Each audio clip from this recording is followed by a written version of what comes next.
नमस्कार मित्रों, अविरल विद्या यूट्यूब चैनल में आपका फिर से हार्दिक स्वागत है। आइए मित्रों, आज हम पढ़ते हैं संस्कृत स्वयं शिक्षक का पाठ 4। पहले हम गम धातु पढ़ चुके हैं। जो गम धातु है उसके ही रूप बनते हैं वर्तमान काल में गच्छति, गच्छतः, गच्छन्ति, गच्छसि, गच्छतः, गच्छथ, गच्छामि, गच्छावः, गच्छामः। उसमें से हमने सिर्फ अभी इसका गच्छति, गच्छसि और गच्छामि पढ़ा है, और गमिष्यति, गमिष्यसि और गमिष्यामि, इनका प्रयोग इस पुस्तक के विभिन्न जो पाठ हैं जो पहले हम पढ़ चुके हैं उनमें हम देख चुके हैं। अगर हम जो गम धातु है यानी गच्छ उससे पहले आ लगा दें तो उसका अर्थ हो जाएगा आना। जैसे गच्छति माने जाता है, गच्छसि यानी तू जाता है, गच्छामि मैं जाता हूँ। उसी प्रकार उसके पूर्व आ लगा देने से उसका अर्थ हो जाएगा आना। जैसे गच्छति यानी जाता है, वह जाता है या राम जाता है या श्याम जाता है, यानी एक वचनकर्ता के साथ में गच्छति। गच्छसि तू जाता है, गच्छामि जाता हूँ यानी मैं जाता हूँ। इससे पाठ 3 की वीडियो में हमने आपको बता दिया था कि जो आमी है और असि, गच्छामि यह अहम के साथ ही आएगा, पठामी अहम के साथ फिक्स है। उसी प्रकार से गच्छसि, पठसि, लेखसि, वदसि ये त्वम के साथ आएगा। ये भी धातु भी एक वचन की है तो वो त्वम वो भी एक वचन का है। लेकिन जो गच्छति है इसके साथ में क्या आ सकता है? सह आ सकता है, यानी कि वह, सा, वह, तत्, वह, यानी जो वह है वह तीनों लिंगों में चलता है। तो यह आगे की बात है लेकिन फिर भी हम जान लेते हैं, ठीक है। तो गच्छति माने जाता है, गच्छति का अर्थ होता है जाता है या जाती है, सिर्फ इतना होता है। गच्छामि मैं जाता हूं, गच्छसि तू जाता है, गमिष्यति वह जाएगा।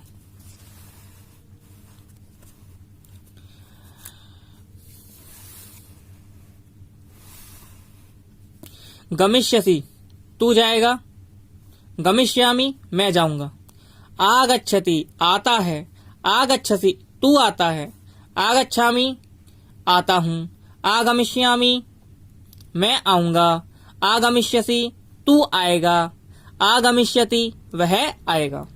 अब यहाँ पे जो है यहाँ पर लिख रहा है आगच्छसि, फिर भी यहाँ पर तू दे रखा है। तो इसका अर्थ ये है कि जो त्वम है, त्वम को कहते हैं हिंदी में तू, तो जो आगच्छसि है वह सिर्फ त्वम के साथ ही आता है। तो इस वजह से सिर्फ आगच्छसि भी लिखेंगे तो उसका अर्थ अपने आप स्पष्ट हो जाएगा कि वह किसके लिए बोला गया है? त्वम के लिए। तो त्वम आगच्छसि उसका भी अर्थ होगा तू आता है, और आगच्छसि इसका अर्थ हम सेंस से लगा लेंगे कि तू आता है, ठीक है। अब आगे के शब्द पढ़ते हैं। अपि यानी कि भी, नहीं हिंदी में होता है नहीं, और संस्कृत में होता है नहीं या न। संस्कृत में न और नहीं दोनों का अर्थ होता है नहीं। च का अर्थ होता है और। औषधालयम, औषधालयम यानी कि दवाखाने को। ये जो प्रयोग है ये द्वितीय विभक्ति का प्रयोग है, द्वितीय विभक्ति एक वचन का। वह आगे आगे आता जाएगा, आपके जैसे जैसे आता जाएगा हम पढ़ते चले जाएंगे। वैसे शब्द क्या होता है?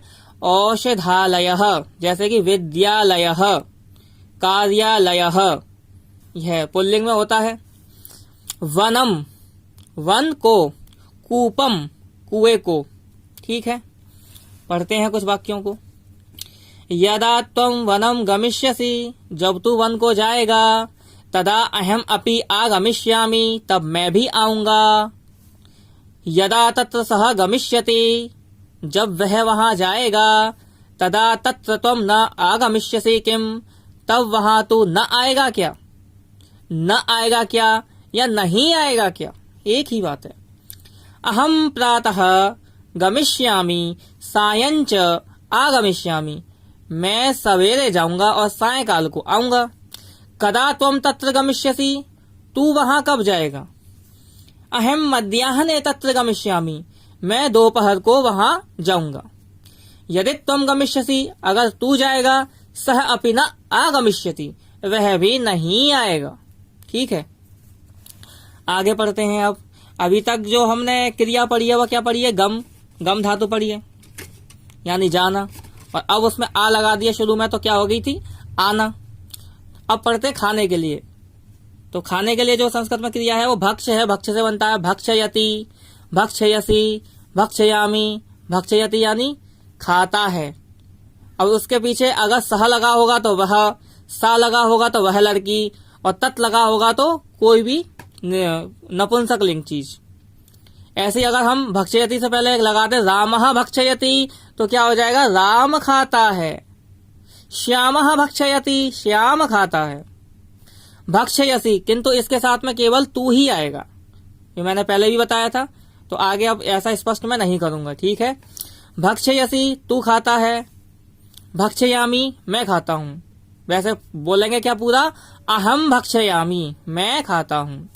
अन्नम यानी अन्न को, फलम फल को, मोदकम लड्डू को, भक्षयिष्यति, अब ये भविष्यत काल में कहे भक्षयिष्यति खाएगा, वह खाएगा। भक्षयिष्यसि तू खाएगा, भक्षयिष्यामि मैं खाऊंगा। ओदनम चावल को, अर्थात पके हुए चावल को, ओदनम चावल को, मुद्गोदनम खिचड़ी को, आम्रम आम को। आम्र वैसे है, आम्र है शब्द आम्रम, तो उसका मतलब आम। आइए आगे पढ़ते हैं कुछ वाक्य। सह अन्नम भक्षयति, वह अन्न खाता है। आप एक चीज देखिएगा, अब यहाँ पर एक चीज समझिएगा कि कार्य को करने वाले को कर्ता कहते हैं, कि जो कार्य को करता है उसको क्या कहते हैं कर्ता, कार्य को करने वाले को क्या कहते हैं कर्ता, ठीक है। और जिस पर कार्य का जो है असर पड़ता है उसको क्या कहते हैं कर्म, ठीक है। और जो कार्य होता है यानी जो कार्य बता रहा है कि ये कार्य हो रहा है, ऐसे शब्द को कहते हैं क्रिया। तो यहाँ पर सह यानी कि वह, यह क्या हो गया करने वाला। अन्नम यानी अन्न को, तो ये क्या हो गया कर्म। और भक्षयति यानी खाता है, तो ये क्या हो गया भक्षयति, ये हो गए आपकी क्रिया। संस्कृत में क्रिया को कहते हैं धातु, ठीक है। तो सह अन्नम भक्षयति, वह अन्न खाता है। तो इस बात का ध्यान रखना कि जो आपका कर्म होता है वह संस्कृत में प्रायशः द्वितीय विभक्ति में होता है। जैसे कि मैं पाठ पढ़ता हूं तो वहां होगा अहम पाठम पठामि, जबकि शब्द क्या होता है पाठः, लेकिन उसका द्वितीय विभक्ति का रूप होता है पाठम। किंतु ये सामान्य तरीके से आपको संस्कृत सिखाएंगे, यानी ये सीधे आपको भाषा से ही परिचय करा रहे हैं, तो यह आपको नियम नहीं बताएंगे। पहले मैंने आपको पहले बस थोड़ा सा इशारा कर दिया है, आगे का तो हम आगे ही पढ़ेंगे क्या है क्या नहीं है। पढ़ते हैं। सह अन्नम भक्षयति, वह अन्न खाता है। त्वम मोदकम भक्षयसि, तू लड्डू खाता है। अहम फलम भक्षयामि, मैं फल खाता हूं।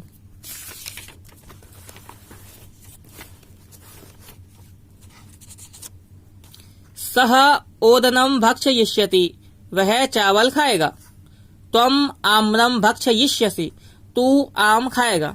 ध्यान रखिए जहां पर भी ये 80 वाली फॉर्म आएगी वहां पर त्वम छुपा होगा या त्वम लिखा होगा, दोनों होगा तो हिंदी का अनुवाद वही होगा। अहम मुद्गोदनम भक्षयिष्यामि, ऐसे ही ये आमी वाली फॉर्म जो है भक्षयिष्यामि, लेखिष्यामि, पठिष्यामि, तो उसमें अगर अहम ना भी लिखा हो तो अनुवाद करते समय हमें वही लिखना पड़ेगा। क्या मैं अहम भक्षयिष्यामि, मैं खाऊंगा। अहम मुद्गोदनम भक्षयिष्यामि, मैं खिचड़ी खाऊंगा।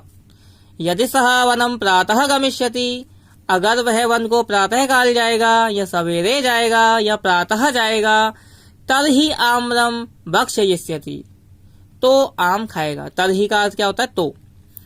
अहम तत्र गमिष्यामि फलम च भक्षयिष्यामि, मैं वहां जाऊंगा और फल खाऊंगा। सगृहम गमिष्यति मोदकम च भक्षयिष्यति, वह घर जाएगा और लड्डू खाएगा। किम सह अन्नम भक्षयिष्यति, क्या वह अन्न खाएगा। तथा तत्र अहम आम्रम भक्षयिष्यामि, तथा का अर्थ होता वैसे। तथा तत्र अहम आम्रम भक्षयिष्यामि, वैसे वहां मैं आम खाऊंगा। यथा सह ओदनम भक्षयिष्यति, जैसे वह चावल खाएगा। तो अब इन्होंने थोड़ा विभक्तियों को छेड़ा है, बस छेड़ा ही है।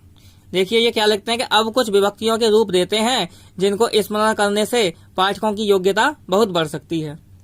देखिए जो संस्कृत में कोई भी शब्द होता है, वह जो शब्द होता है उसका एक निश्चित लिंग यानी जेंडर जरूर होता है। 3 लिंग होते हैं संस्कृत में, पुल्लिंग, स्त्रीलिंग और नपुंसक लिंग। अब एक जो शब्द होगा, कोई भी शब्द हो, जैसे राम शब्द ले लेते हैं, वह 7 विभक्तियों में होगा। उसकी एक शब्द की कितनी विभक्तियां होती हैं? 7। और वचन कितने होते हैं संस्कृत में? 3 वचन और 7 विभक्तियां। तो 7 गुणा 3 21 रूप एक शब्द के तो वैसे ही हो गए। फिर आता है संबोधन। यदि संबोधन को भी हम मिला लें तो हमारे पास जो रूपों की संख्या हो जाएगी वो हो जाएगी आपके पास में 24। किंतु कुछ लोग कहते हैं कि संबोधन जो होता है वह प्रथमा विभक्ति का ही एक रूप होता है, उसमें कुछ संबोधन वाले शब्द लगा के हम बोलते हैं तो कहा जाता है। कुछ लोग मानते नहीं है कि संबोधन भी कोई विभक्ति होती है। तो जो विभक्ति हैं वह 7 हैं, प्रथमा से सप्तमी तक, प्रथमा, द्वितीय, तृतीय, चतुर्थी, पंचमी, षष्ठी, सप्तमी। और वह भी 3 वचनों में होती हैं, एक वचन, द्विवचन, बहुवचन। ठीक है, तो 3 वचन, एक वचन, द्विवचन, बहुवचन और एक शब्द की 7 विभक्तियां होती हैं। तो इस प्रकार एक शब्द को हम 21 प्रकार होते हैं लिखने के, एक शब्द के विभक्तियों के अनुसार और वचनों के अनुसार। ऊपर से शब्द का लिंग तो निश्चित ही होता है, शब्द का लिंग निश्चित होता है संस्कृत में। ठीक है, तो यहाँ पर जो रूप दिए गए हैं वह देव शब्द के दिए गए हैं। देव, ठीक है, यह किसी का नाम हो सकता है, देव, या देवता हो सकता है। ये तो देव हमारे लिए अब ये देव लिखा है बस। अच्छा, अब आप एक चीज देखिए कि ये लिखा, इसके अंत में क्या है? व। क्या दे रखा है? व जो शब्द है, जो व अक्षर है, वो किसको मिलाने से बनता है?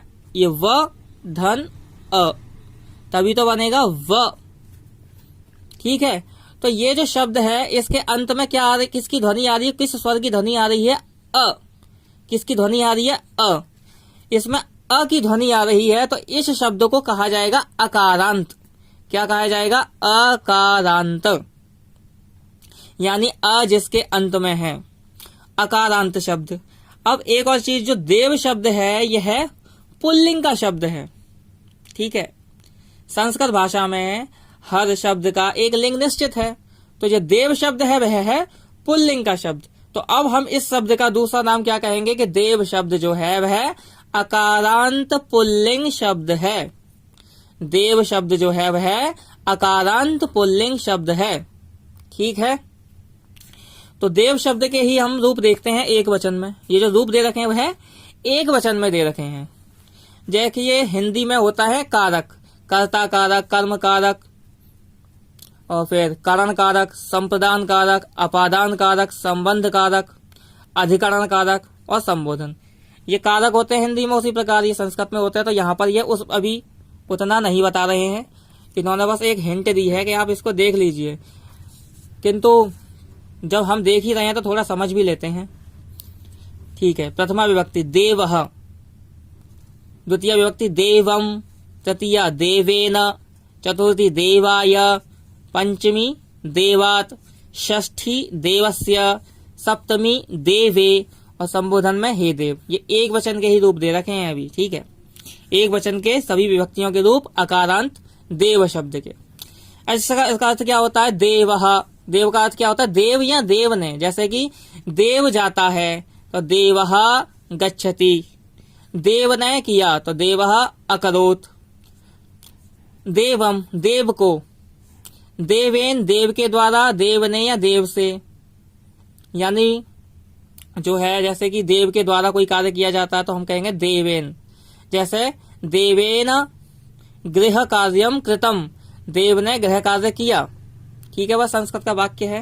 वे आगे जो नियम होंगे उसके अनुसार हम बताएंगे आपको। देवाया, देव के लिए, देवात, देव से। देखो इसका अर्थ भी देव से है और इसका अर्थ भी देव से है, तो जो पंचमी विभक्ति है उसका अर्थ अलग होने में है, यानी कि जब देव से कोई अलग होगा तब देवात शब्द का प्रयोग होगा, और देवेन शब्द का प्रयोग होगा जब साथ वाला जो से आएगा उस अर्थ में तृतीय विभक्ति का प्रयोग होता है। देवस्य, देव का, देव की, देव के, यानी कि जो संबंध होता है रिलेशन के लिए उसमें षष्ठी विभक्ति का प्रयोग होता है। देवे यानी देव में या देव पर, जैसे देवे, जैसे कुछ हम कहें, जैसे ही मार्ग शब्द ले लेते हैं तो मार्ग का सप्तमी विभक्ति हो जाएगा मार्गे, यानी कि मार्ग में, यानी रास्ते पर। मार्गे अहम अस्मि, मार्ग पर मैं हूं। अब जो अस्मि शब्द है अभी इसका प्रयोग आया नहीं है यहाँ पर, वो हम बाद में पाठों में आएगा तब देखेंगे, लेकिन मार्गे अहम अस्मि तो इसका अर्थ होगा मार्ग पर मैं हूं, या मैं रास्ते पर हूं, या मैं रास्ते में हूं। तो सामान्य प्रयोग दिया है अभी इन्होंने अभी कोई नियम नहीं बताए हैं, तो मैं भी अभी यहाँ कोई नियम इसका नहीं बताता। ठीक है, देवः तत्र गच्छति, देव वहां जाता है। तत्र देवम पश्य, वहां देव को देखो, या वहां देव को देख।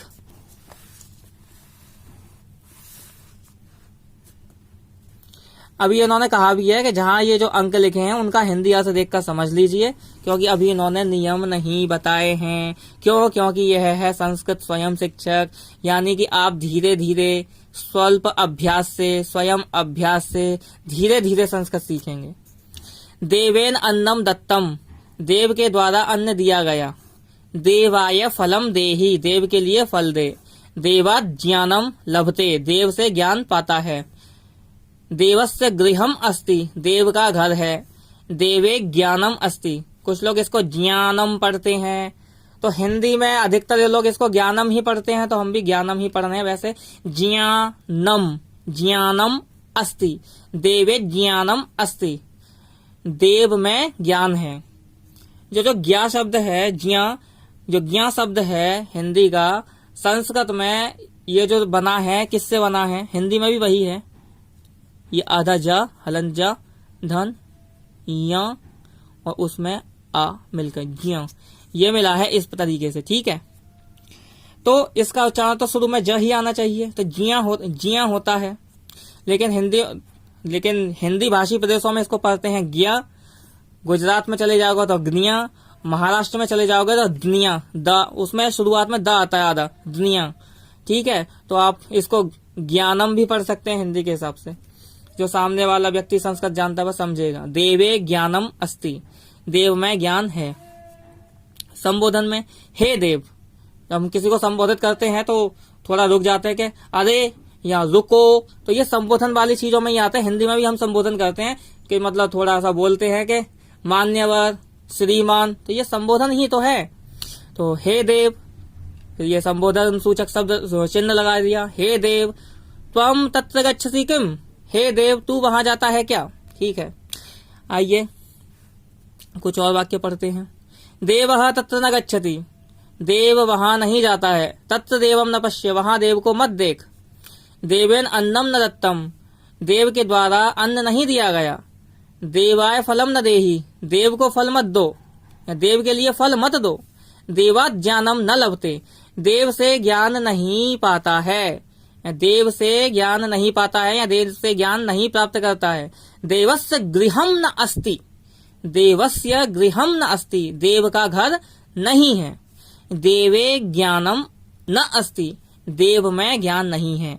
हे देव त्वम तत्र न गच्छसि किम, हे देव त्वम तत्र न गच्छसि किम, कि हे देव तू वहां नहीं जाता है क्या। आइए कुछ और वाक्य पढ़ लेते हैं।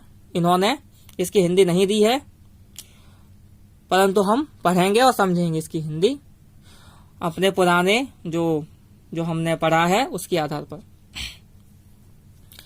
अहम नैव गमिष्यामि, मैं नहीं ही जाऊंगा। नैव का मतलब ना का मतलब होता है न एव का मतलब होता है ही, तो नैव का मतलब होता है नहीं ही। तो अहम नैव गमिष्यामि, मैं नहीं ही जाऊंगा, या मैं बिल्कुल नहीं जाऊंगा। सह मासम नैव भक्षयिष्यति, वह मांस नहीं खाएगा। सह मासम नैव भक्षयिष्यति, वह मांस नहीं ही खाएगा। सह आम्रम कदा भक्षयिष्यति, वह आम कब खाएगा। यदा त्वं मोदकं भक्षयिष्यसि, जब तू लड्डू को खाएगा। सह नित्यं कदलीफलं भक्षयति, सह नित्यं कदलीफलं भक्षयति, वह नित्य यानी रोज कदली फलम, कदली फलम किसे कहते हैं, केले को। सह नित्यम कदली फलम भक्षयति, वह रोज केला खाता है। देवः इदानीम कुत्र अस्ति, इदानीम का अर्थ होता है अभी, तो देवः इदानीम कुत्र अस्ति, देव अभी कहाँ है। देवः सर्वत्र अस्ति, देव सब जगह है। सह कदा आगमिष्यति, वह कब आएगा। सह अत्र श्वः प्रातः आगमिष्यति, वह यहाँ कल प्रातः आएगा। यत्र यत्र, जहाँ जहाँ, अहम गच्छामि, मैं जाता हूँ, तत्र तत्र, वहाँ वहाँ, सह वह, नित्यम रोज आता है, यानी हमेशा, यानी कि जैसे नित्य का मतलब होता है लगातार, जैसे मतलब बिना ब्रेक के। नित्यम आगच्छति यानी नित्य ही आता है, ठीक है। तो यहाँ पर ये अस्थि का प्रयोग किया गया है ना। और ये कदली फलल, तो कदली फलम, तो इस तरह के जो शब्द हैं कुछ अभी इसमें दिए नहीं है, किंतु इन्होंने क्या कहा कि यहाँ पर जो दे रखा है ना, जिनके हिंदी के अर्थ दे रखे हैं, पहले दे रखे हैं ना, ये जैसे देवस्य गृहम अस्ति, तो इस प्रकार इन्होंने कहा है कि ऐसे ही प्रयोग करके देखिए। अभी आप पर यह जोर नहीं डाला गया है कि नहीं नहीं वाक्य बिल्कुल ही सही होना चाहिए। क्यों? क्योंकि अभी बताया ही नहीं गया है, तो इसमें चिंता करने वाली कोई बात है ही नहीं है, ठीक है मित्रों।